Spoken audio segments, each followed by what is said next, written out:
Good morning and welcome to Enterprise Morning on Enterprise Television. I am Kende Bodering. And I am Henry Igwepike. All right, it's the start of a new day and we are glad to have you on the show today. We will kick off with today's newspaper review before diving into the main conversation of the day. Trust me, you don't want to miss a moment with us. You can join the conversation by dropping your comments, liking, and following us on all our social media platforms at Enterprise TV 7. So today we have Barrister Evans Ufeli. He's a barrister and a public affairs analyst to dissect what we have today. Good morning to you, Barrister. Good morning. Good morning to our viewers. Okay, we have a little bit of can you hear us, Barrister? Hello. Good morning. I can hear you. Okay, can you hear me? Okay. All right. Okay, so Henry will just go with the Guardian newspaper. Right. So on the big story on the Guardian, we have 767 local government areas without active websites amid autonomy, 3 trillion naira yearly windfall. All right, just below that story, we have organized the private sector opposes move to amend NSITF, that's the National Security Trust Fund. Okay, right. we also have Constitution review, how Kalu pushed for additional Southeast states. And also we have other trending matters. Crush terrorism now. Nigerians task new service chiefs. We also have it takes 62 signatures to pay one NDDC contractor, says Udoma Egba. And also we have resident doctors who begin strike Friday over unmet demands. Okay, we also have Aye Datiwa clears backlog of Ondo police salary arrears. All right, Barrister, let's go to digital print now. It's actually very shameful. It's a shame, actually, that lots of local government areas in Nigeria do not have a digital footprint. It takes between 100 and 200,000 to have a very responsive website. And most of these local government areas go home with up to 3 billion a month. And they can't afford to have a digital footprint in the form of a website. Do you think that the callousness of leadership had allowed us get to this level? Well, so many local government areas in Nigeria. Can you hear me? Yes, we can hear you. Can hear you clearly. So many local government areas in Nigeria are living in very difficult situation. Difficult situation I mean is that the resources of states are not deployed the right way. Many of the local governments you see today have no functional leadership. They have no functional leadership. They only rely on the governors of the state to do whatever it is they ought to have done for themselves. It's even better now that it is compulsory you must have local government chairman before you can assess your resources by the Supreme Court judgment. Before now, they used to have caretaker committee, no election, nothing. Just put one party man there. Every month, they send money to him to pay salary, and the rest they squander it. That's what they do. So local government areas have lost their priorities. They don't even know how the people are faring. They don't know where the people are as regards their welfare, whether in agriculture, whether in business, whether in anything. They don't know. All they know is they go collect levies for market areas, they levy motorcycles, levy all kind of levies, collect resources, they call levies tax, and take the money, spend it the way they like. That's how local government functions. Hardly in Nigeria will you find one local government that is creative, that is digitally positioned for the future, that have a vision that is driving the grassroots to somewhere meaningful. No. 774 local governments in the country, out of which barely none of them even have a functionable website, a digital print. And these are the local governments that we are saying they are the future, that development start from grassroots. And as from grassroots, they are going to develop. Okay? Little wonder they cannot handle any meaningful projects. Before, when democracy just returned in Nigeria, local government used to tar roads. Local government used to undertake huge projects, build infrastructure, construct bridges, okay, construct converts, carry out a lot of sensitization program, immunization programs, and sometimes even partner with World Bank, partner with UN to carry out very sensitive programs across the country. Today, the story is not the same, okay? The local government areas are completely moribund. Their administration is nothing to write home about. Okay. The way they manage their resources in secrecy and in so much interference from the executive. So that is why the local governments are not functioning effectively. Okay, so Barrister, what constitutional responsibilities do local government areas have in maintaining like transparency and digital accessibility?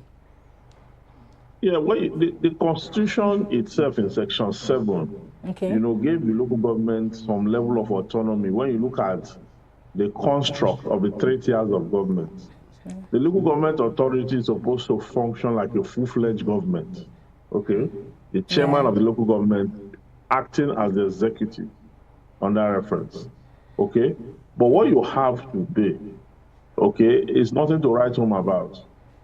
Okay, so the constitutional backing for the local government to function effectively is still there, but the character occupation of those who are in local governments.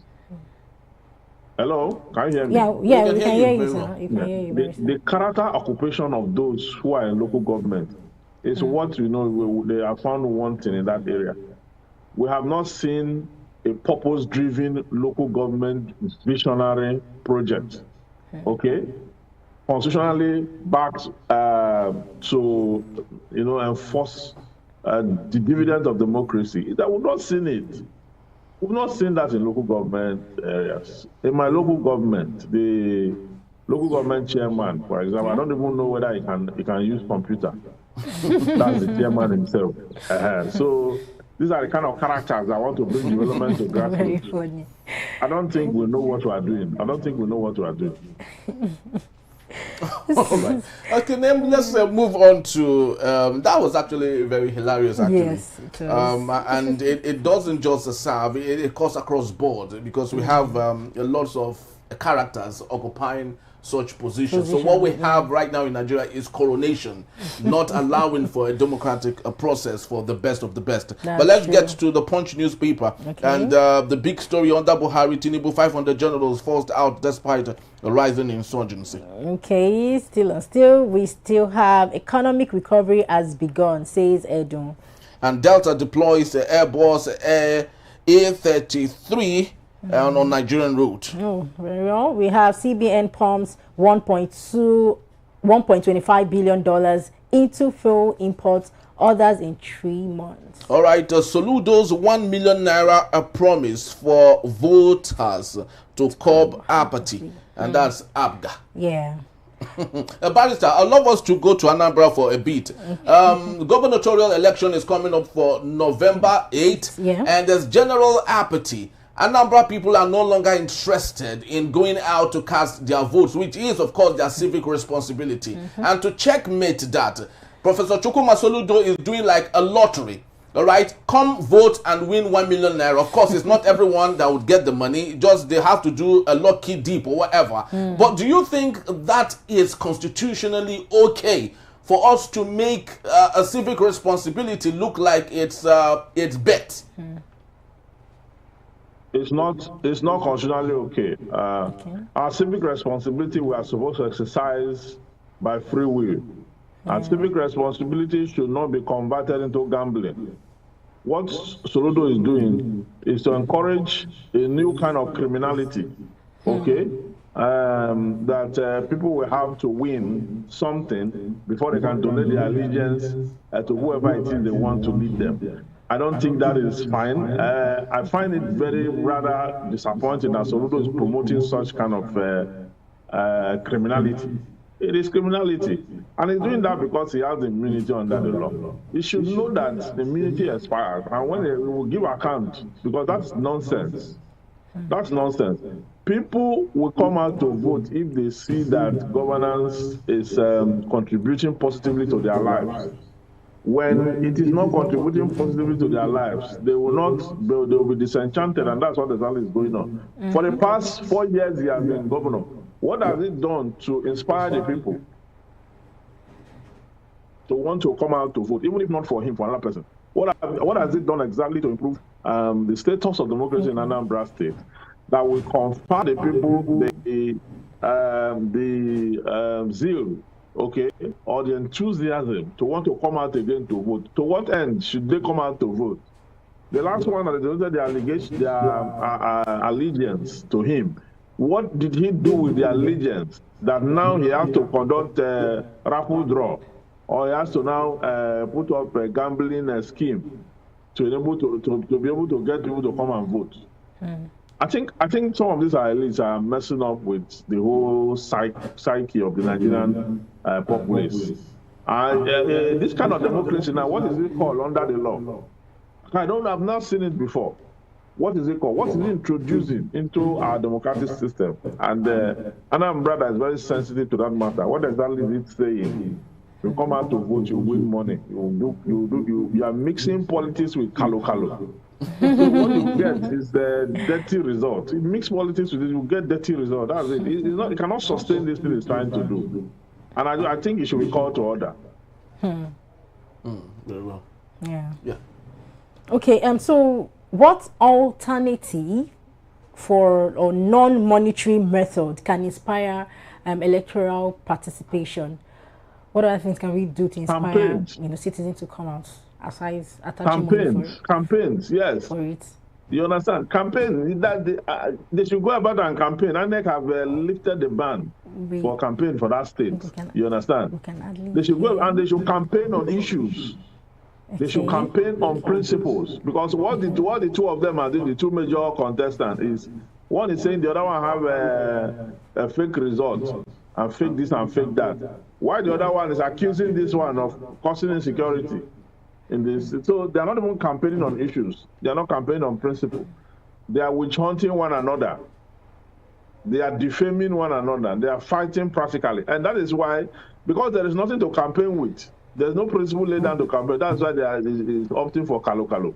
That's exactly what is going on. If you have done well the first 4 years, okay, and the other party have credible pedigree, they will rely on their pedigree to carry out very formidable campaign in that state, and then come up with the best solution possible, and allow the people to now vote to decide who can really enforce whatever their manifestos are.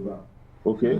But it's unfortunate. And so we don't know that Nigerian election is not about principles too. The leaders, the other party too, all of them, all the politicians, they know that Nigerian election is not about principles, because the average Nigerian does not care about principle in the first place. He does not care about principle. He's thinking of what he's going to eat and how he can make some money to use to oppress his neighbors.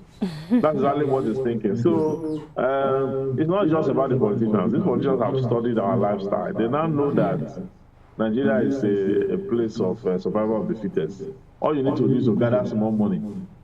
Gather small money, go and buy a small generator that you use to oppress your neighbors on it and play loud music to oppress them. That's exactly what there's no other thing that is going on here. It's just about ego, it's about oppression. It's not about politics in the real sense of it. Oh, okay. All right, Barrister. Just before we leave it a rest for this segment, we have less than 3 minutes to do that. Let's take another matter here. Economic recovery has begun, says Edu. Do you agree with this superficial statement or submission by Wale Edu? And they have said this on the backgrounds of the fact that the cost of food items is coming down a bit. Yes. And because of that, they feel that the economy is recovering. Do you think we should hold that and run with it, really? No. It's not true. The fact that, the food is cheap now because of over 1 year ago, 1 or 2 years ago, the price of foodstuff went very high. Yes. And it went very high. A lot of people went into agriculture because of the high cost of food and all that. A lot of people went to agriculture. And now, 1 year after, there's harvest and supply is now too much. It's just the principle of demand and supply that is going on. There's no serious economic principle anywhere. Which economic? How many farmers did the government train? Even the tractors that they bought for farmers, did they share it? Were they able to even give it to the farmers? If they had given to the farmers, he could have used it to campaign, to do this useless campaign he's talking about now, to say that because the trucks were given and the trucks were not given, but like that, nothing was. A lot of people just went into farming not too long, and the yield is now so much. Everybody have gari everywhere, nobody to buy it. Or we have fewer buyers, you have more products. You have a lot of products, and the people who are going to buy them are few. So demand is very low. And when demand is low, price will come down. That's what is happening. They will tell Nigerians because they don't a lot of people don't even know the law of demand and supply. The average man on the street is not ready to engage with you on the intellectual expose of demand and supply because he's stranded. He's stranded, he wants to eat. So they can dish out all these things for people who do not know exactly where the economy is heading to. But for some of us that know exactly what is going on, is because, supply is now too heavy for demand to hold. So price will have to crash. That is what has happened. All right, Barrister, well, thank you so very much for your time. And just to let us know that Barrister will still be here to take us on our main conversation as when we return. We have waves of forced retirement hit the Nigerian military despite the rising insurgency. In the beat, still Enterprise Morning. Don't go anywhere. We'll be right back.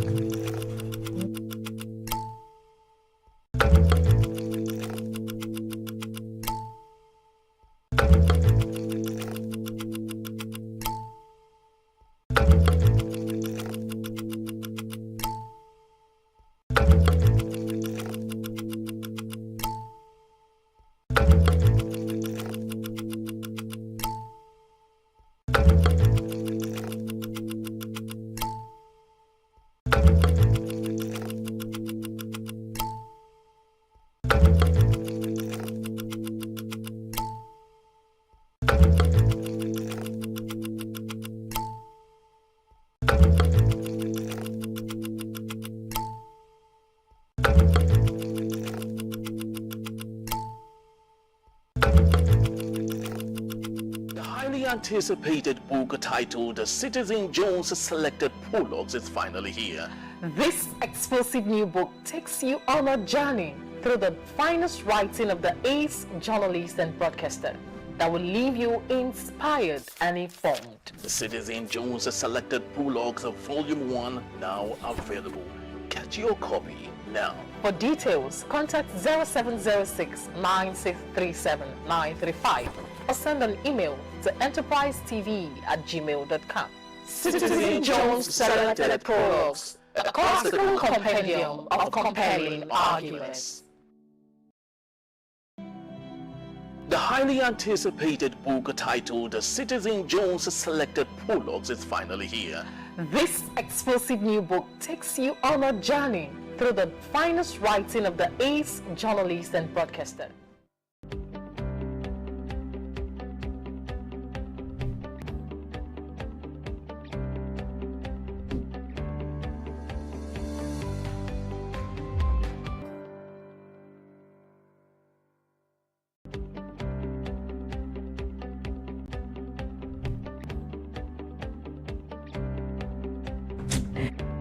Awesome time. Bye for now. Bye-bye.